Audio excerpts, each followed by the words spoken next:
ሰው እየሰማኝ አውቃለሁ። ይሄንን ካልኩሌሽን አንዳንድ ሰዎች ወደ ሌላ ነገር ግልጽ ሆነን ነው እየተናገሩ፣ ምንም ድብብቅ የለው ምን የለው። በዚህ ሰዓት ላይ ኤርትራ ለአማራ የህሉና አደጋ ነች። አሁን በዚህ ቢካዝ ህወሓትን እያደራጁ ነው። ከህወሓት ጋር የማይሰለፉ ከሆነ አማራ ጋር ወዳጅ ናቸው፣ እንወዳቸዋለን። ኤርትራ አየህ ጥቅሜና ማሰል ኤርትራ ከነጋ አልተጋባው ምን አላልኩ።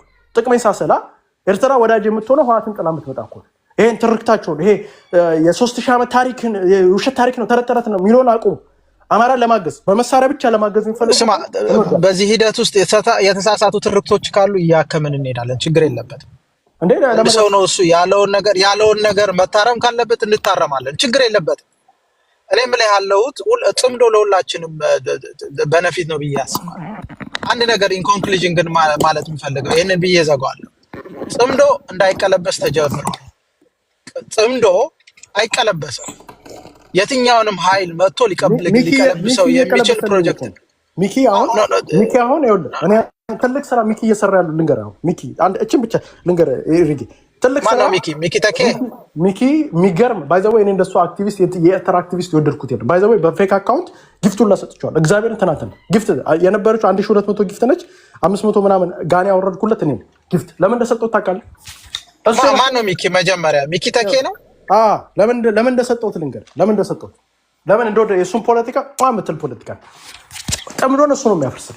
እሱ እኛን ትግሬ አድርጎ ትናንትና ሲቀጠቅጥ ነው። እኔ ተመችቶኛል። ባይዘ ቢካዝ የምትመታው እኔን አይደለም የምትመታው ትግሬን ቀጥቅጠው አጋሜ እያለ ሲቀጠቅጥ ነው። አንበሳው እያልኩ ጊፍት አውርጄለታል። ማድረግ አለበት ይሄን ሞር ጠምዶን የሚያፈርስልንማ ሚኪ ነው። ከሚኪ በላይ ማን ጠምዶን የሚያፈርስልን? ኦልሬዲ እየቀጠቀጠው እኮ ጽምዶን የሚያፈርስልንማ አያጅቦ ያፈርስልን እኮ። እኔ እኮ ግልጽ ነው የምናገረው። ይሄ ውሸት የለም። ጽምዶን ኦልሬዲ እኛ ሳንሆን እኛ አማሮች ራሱ መግባት አያስፈልግ። አሁን ለምሳሌ የወልቃይት ልጆች አሉ ትግረኛ የሚችሉ፣ የራያ ልጆች አሉ ትግረኛ የሚችሉ። እነሱ ማሰለፍ እንችላለን እኮ አውቀን ሆን ብለን። አሁን ፖለቲካ እንደዚህ አይነት ናስቲ ፖለቲካ እንስራ ከተባለ የኤርትራን ፍላግ ይዘው እንዲመጡ የትግሬን ፍላግ ይዘው እንዲመጡ አድርገን 15-20 ሰው ብናደራጅ በተለያየ አካውንት እዚህ ቀውጢ ነውጥ መፍጠር እንችላለን። እሱ ማድረግ አለ። እዚህ ጋር ግን ልጠይቅ አንድ ጥያቄ። ጽምዶ በተግባር ተሞክሯል ብለህ ታምናለህ? ማለት ሚሊታሪ አላይንስ ተፈጥሮ የተግባራዊ በሆነ መንገድ የተካሄደበት ጊዜ አለ ወይ ደግሞ ኢቨንት አለ ብለህ ታምናለህ? የለም። ለምሳሌ ሱዳን ውስጥ የአልቡርሃን ኃይል እጀ በላይነት ይዞት እንዲወጣ ያደረገው የዚህ የጽምዶ አካሄድ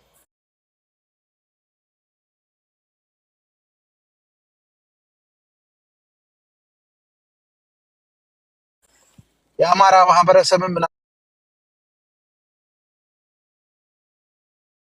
በተወሰነ መልክ ተሳትፎበታል። አኪላ ሲተነትን የነበረውን እኮ አመጣት እኮ ቅድም እዚህ ሲተነትን የነበረውን ፕሮክሲ ዋር ነው እየፈለከው። እሱን እኮ it's not a proxy war አይደለም። የሱዳን የአልቡርሃን ኃይል እኮ መንግስት ነው። በመንግስት ደረጃ ፕሮክሲ war ሊሰራችሁ ቆይ አይደለም ነው እንትንማ ፕሮክሲ ተሰርቷል። ለምንድን ነው መንግስት ሀሚቱ መንግስት እያለ በቃ ይጣቸው።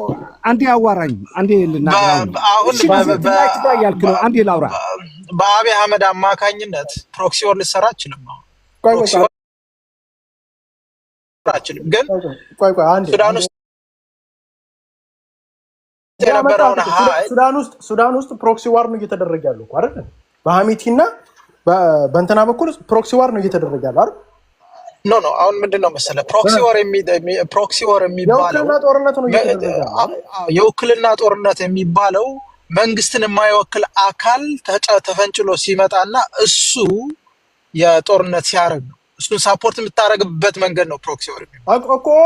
አልቡርሃን መንግስት ግን መንግስት ነው። አልቡርሃን ደግሞ እነዛ በዛ ሳይድ ደግሞ አልቡርሃን መንግስትን ሪኮግናይዝ አደረጉም እና ቅድም እኮ አኪላ ሜንሽን ሲያደርገው ነበር የኃይል አሰላለፉ ምን እንደሚመስል ተናግሯል አይደል እንዴ? እኮ አመጣኸው እኮ ይኸውልህ አመጣኸት። አሁን እኮ ይኸውልህ እኔ ይሄንን ጽምዶ እኮ ነው አማራ ክልል እንዳይመጣ የምፈልግ ፋኖ ከዚህ ነገር ከኝ እንትን ላይ እየተደረገ ያለው ጽምዶ አሁን እንዳልከው ይሄን እኮ ስንቃወም ጽምዶ ተሳክቷል አልክ። አው ጥሩ ተሳካል። የት ሱዳን ውስጥ ምንድነው ያሳካው?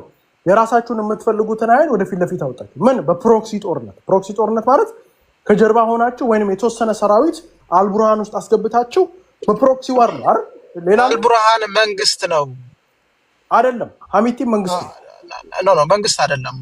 ኖ ለአንተ ነው ሐሚቲ መንግስት። የተወሰነ ቦታ እኮ ይዘው ቁጭ ብሏል ሐሚቲ አይደለም።